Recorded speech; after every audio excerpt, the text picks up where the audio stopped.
রংপুর রাইডার্সের সাথে সাকিবের সম্পর্ক পুরনো। এই জন্য যখনই রংপুর রাইডার্স কোনো দল গঠন করতে যায় তখনই সাকিবের নাম আসে।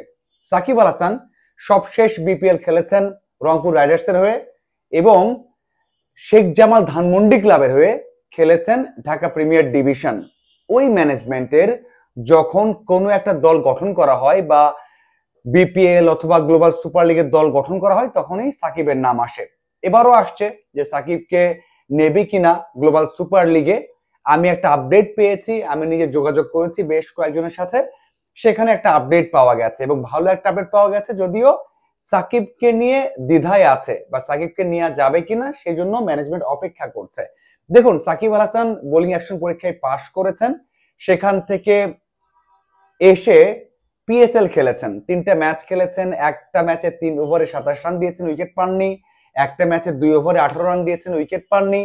আর এক ম্যাচে 1 ওভারে 4 রান দিয়ে একটা উইকেট নিয়েছেন। বলাতে ভালো করেছেন, এমনটা নয় যে সাকিবের যেই ট্যালেন্ট, সাকিব যা করেছেন সব সময় অতটা ভালো করেছেন তেমনটা নয়। তবে সাকিব এতদিন পর 6 মাস পর খেলতে নেমেছেন, সেই তুলনায় ভালো করেছেন এবং পিএসএল যারা রান দিয়েছেন অনেক, তাদের তুলনায় ভালো করেছেন।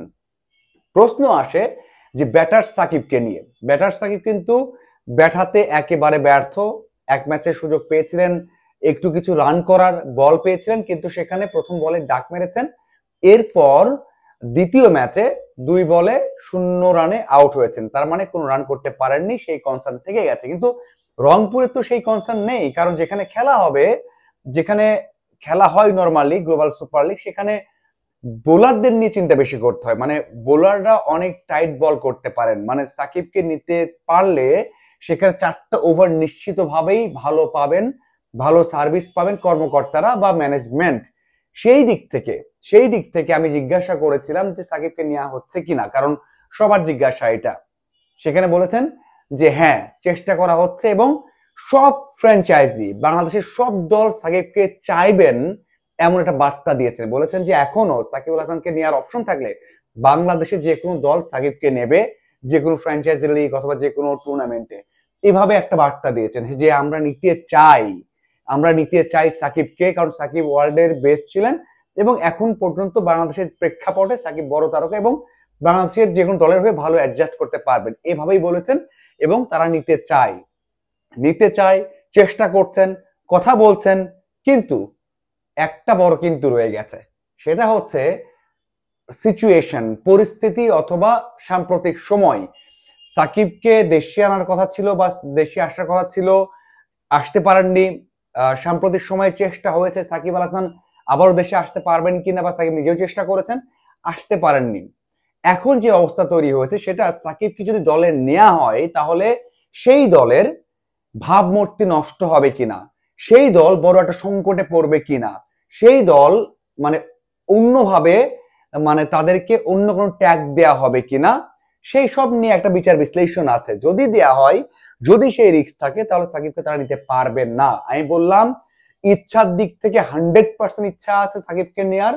যদি দেশের ওই পরিস্থিতিগুলো একটু চেঞ্জ হতো, যদি একটু সবুজ সংকেত পাওয়া যেত বাহু বিসিবি থেকে অথবা ঊর্ধ্বতন কর্মকর্তা থেকে, সেই কাজটাও তারা করছেন।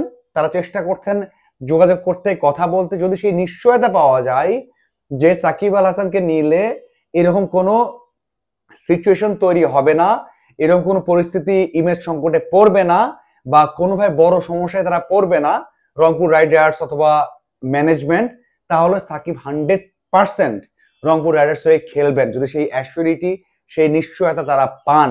কিন্তু সেটা কিন্তু এখনো পাননি। তার মানে হচ্ছে সাকিব আল হাসান এই কারণেই খেলতে পারছেন না, এই কারণে এখন পর্যন্ত নিশ্চিত নয়। এবং সিচুয়েশন যে এই যে কম সময়ের মধ্যে চেঞ্জ হবে, সেটার বলার কোনো উপায় নেই। তারা চেষ্টা করছেন, বসবেন নির্বাচকদের সাথে, কথা বলছেন কর্মকর্তাদের সাথে, কোনোভাবে যদি শেষ মুহূর্ত পর্যন্ত একটা গ্রিন সিগন্যাল পাওয়া যায় তাহলে অবশ্যই সাকিব খেলবেন। ওই যে খেলা দেশের বাইরে, দেশে তো নয়, দেশে হলে বিষয়টা আরো বেশি কঠিন হতো।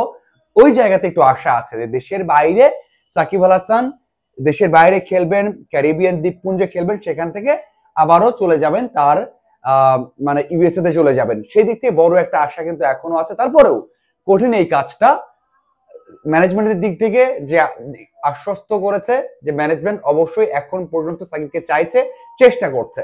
এখন দেখার অপেক্ষা সেই চেষ্টা সফল হয় কিনা এবং সাকিব রংপুর হয়ে খেলতে পারেন কিনা। ধন্যবাদ সবাইকে সাথে থাকার জন্য।